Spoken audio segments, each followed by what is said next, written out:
আসসালামু আলাইকুম। সবাই কেমন আছেন? তো সকাল বাজে 10টা।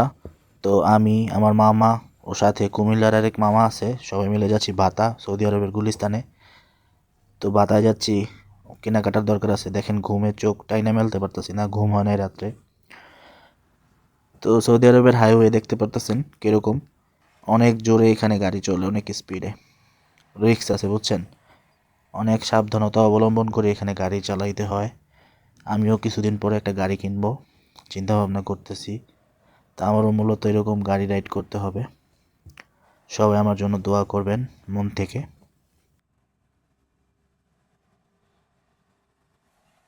সৌদি আরবের গুলিস্তানে যাচ্ছি শুনে হয়তো বা অবাক হবেন। আসলে গুলিস্তান বলতে এটা হচ্ছে বাঙালি একটা মার্কেট, ভাতা মার্কেট। বাঙালি না শুধু, আরও অন্যান্য কান্ট্রির লোকজন ওইখানে যায়।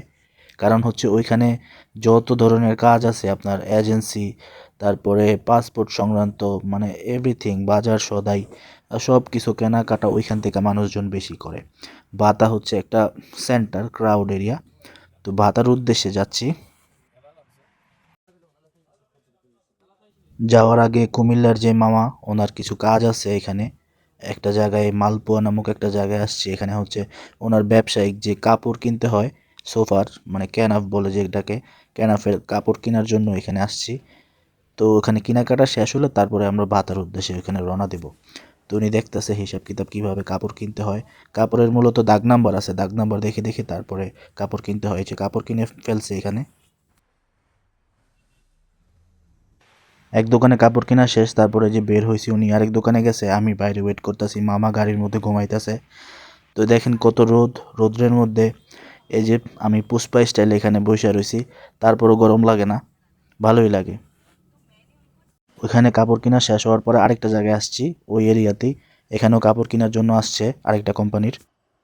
একটা কথা বলি, যারা বিদেশ আসে নাই, বিদেশটা আসলে এত সহজ না। যারা আসলে এতটা সহজ মনে করে, ততটাও সহজ না। বিদেশটা অনেক সংগ্রাম করতে হয়, অনেক যুদ্ধ করতে হয়, অনেক ত্যাগ স্বীকার করতে হয় প্রবাসীদের। এটা যারা প্রবাসে থাকে ওনারা একমাত্র জানে যে প্রবাসী জীবনটা আসলে কেমন। এই ব্যথা, এই দুঃখ, এই যন্ত্রণা কারো কাছে শেয়ার করা যায় না, এটা নিজের মধ্যেই থাকে সীমাবদ্ধ।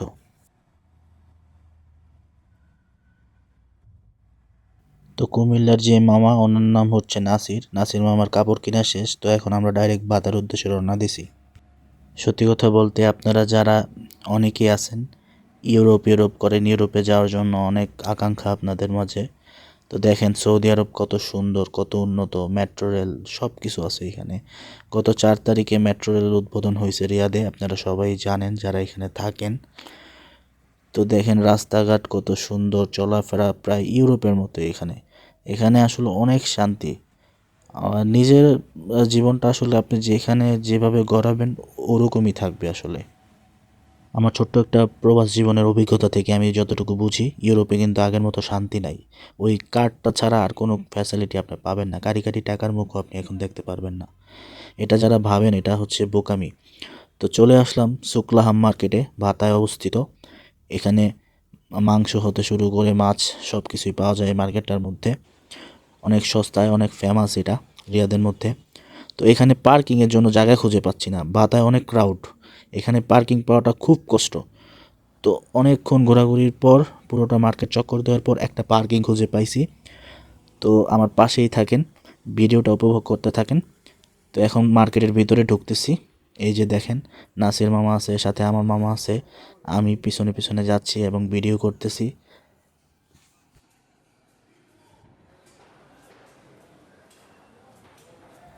এখানে ঢোকার পরে সবাই ডাকাডাকি করতে থাকে, এখানে আসেন, এখানে আসেন, আমার থেকে নেন, আমার থেকে নেন, মাংস আছে, এটা আছে, সেটা আছে, দেখালন বাই চালন, এই আর কি অবস্থা। তো আমরা একটা দোকানে মাংস দেখতেছি, একজন লোক মাংস দেখাইতেছে মামারে। তো বেঁচে থাকার জন্য তো খাবার খাইতে হবে, তাই না? এই দেখেন গরুর ভুঁড়ি, গরুর পা। তারপর কি করলাম, একটা মাছের দোকানে চলে আসলাম মামার সাথে। তো মামা এখান থেকে কিছু মাছ নেবে মূলত, মাছ টাছ কেনার জন্য আসছি আমরা। মাংস টাংস নিব, আমাদের সাথে থাকেন, ভিডিওটা দেখতে থাকেন। এই দেখেন এগুলা কি, খাসির মাথাগুলা সব ডিসপ্লেতে রেখে দিছে।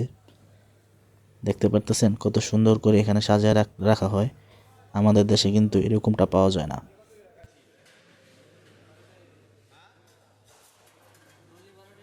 একটা বিষয় আছে কি, অনেক কিছু কিন্তু চোখের দেখায়ও মনের শান্তি মেলে। দেখেন কত বড় বড় সামুদ্রিক মাছ এইখানে। এই যে দেখেন স্যালমন ফিশ, ওয়ার্ল্ডের মধ্যে অন্যতম একটা মাছ। এটা অনেক এনার্জি বুস্ট করে এসব মাছ খেলে। এগুলো সব সমুদ্রের মাছ। তো আমরা এখান থেকে কিছু মাছ নিব। এই যে সামনে একটা মাছ দেখতে পারতেছেন, এটা হচ্ছে ইলিশ মাছের মতো দেখতে, আসলে কিন্তু এটা ইলিশ মাছ না, সামুদ্রিক একটা মাছ।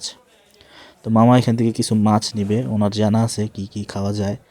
আগে পরে আমরা অনেক খাইছি, তো কোন মাছটা আসলে মজা মামা এটা জানে। তো মাছ নেওয়ার জন্যই মূলত আসছি এখানে। সুবিধা হচ্ছে মাছের আঁশ নাড়ি ভুড়ি সব পরিষ্কার করার পরে প্যাকিং করে দেওয়া হবে এখানে, এটাই হচ্ছে সবচেয়ে বড় সুবিধা। মামা দামাদামি করতেছে।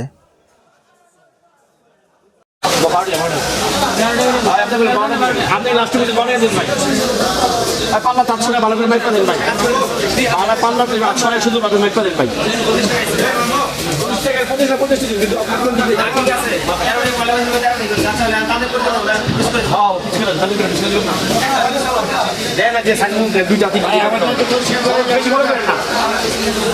বড় করে না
খাসির পায়াগুলা কি সুন্দর করে সাজিয়ে রাখা হয়েছে, দেখতেই পারতেছেন।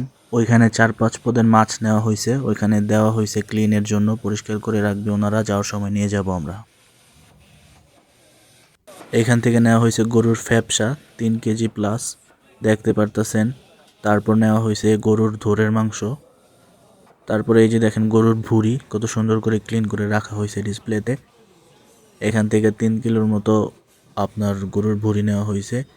এই যে দেখেন উনি কেটে দেবে এখন, কেটে তারপরে মেপে তারপরে দেওয়া হবে এখান থেকে। যার যতটুকু প্রয়োজন অতটুকু নিতে পারে ওজনের ভিত্তিতে। বাংলাদেশের মতো আছে না যে ঠিকা হিসাবে কেনা হয়, এরকম কিছুই না। যার যতটুকু প্রয়োজন উনি অতটুকু নিতে পারবে, সমস্যা নেই কোনো।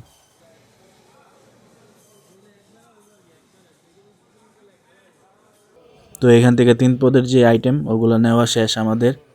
তো এটা মূলত খাসির একটা দোকান, খাসির মাংস পাওয়া যায়। তো এই যে দেখেন গরুর মাংসের দোকানে চলে আসছি। তো মামা দেখতেছে কোনটা ভালো হবে। তা আমি বললাম যে সামনেরটা নেওয়ার জন্য, এইটা হচ্ছে চাপের একটা মাংস, এই যে এইটা চাপের খণ্ড। তো এইটা নেওয়ার জন্য বলছি। এটা হচ্ছে 3 কেজির মতো হয়তো আসবে, এখনও মাপা হয়নি, মাপার পর বোঝা যাবে।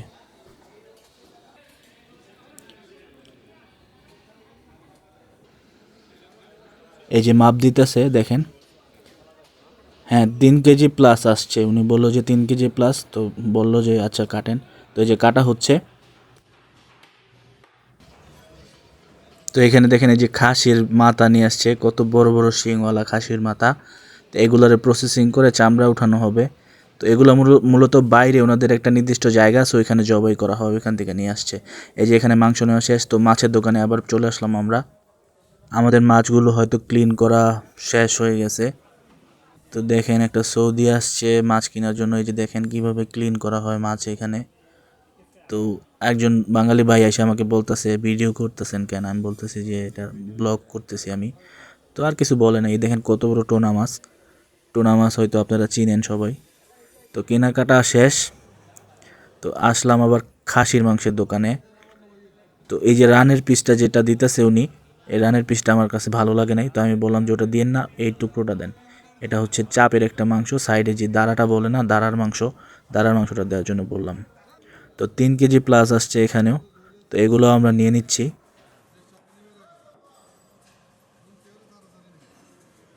315 রিয়ালের বাজার করলাম, প্রায় বাংলা টাকা 10,000 টাকার মতো। কেনাকাটা শেষ, এখন বের হয়ে যাব। তো বের হয়ে গেলাম গাড়ির উদ্দেশ্যে। গাড়ির মধ্যে যে আইটেমগুলো ছিল ওগুলো রাখলাম। তো এখন যাচ্ছি সাফা মক্কা, একটা হসপিটাল ক্লিনিক আছে ওইখানে। মামা মূলত একটু ডাক্তার চেক আপ করাবে, তাই তো আমরা ওখানে খাবার দাবারও খাবো। তো এখানে ঘুরতেছি, একটা পার্কিং খুঁজে পাচ্ছি না। 3 কিলোমিটার হয়ে গেছে, একটা পার্কিং নাই। এত পরিমাণ ক্রাউড, যারা ভাতায় থাকেন তারা অবশ্যই জানেন এখানে কি পরিমাণ ক্রাউড হয়। তো অবশেষে একটা পার্কিং পাইছি, তো গাড়িটা রাখলাম। দেখেন কি সুন্দর কবুতরগুলো, আপনাদের মাঝে একটু শেয়ার করি। তো দেখতেই পারতেছেন, আমি একটু আগে আপনাদের বলছি যে কিছু জিনিস আছে চোখের দেখায় অনেক সৌন্দর্য, তো এটাই হচ্ছে তার বাস্তব প্রমাণ।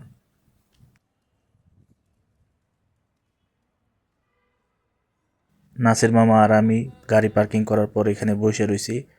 তো মামা গেছে হসপিটালে, তো আমি কবুতরগুলা উপভোগ করতেছি। মামা ব্যবসায়িক আলাপ করতেছে ফোনের মধ্যে। এই দেখেন, অবশেষে মামা এসে পড়ছে।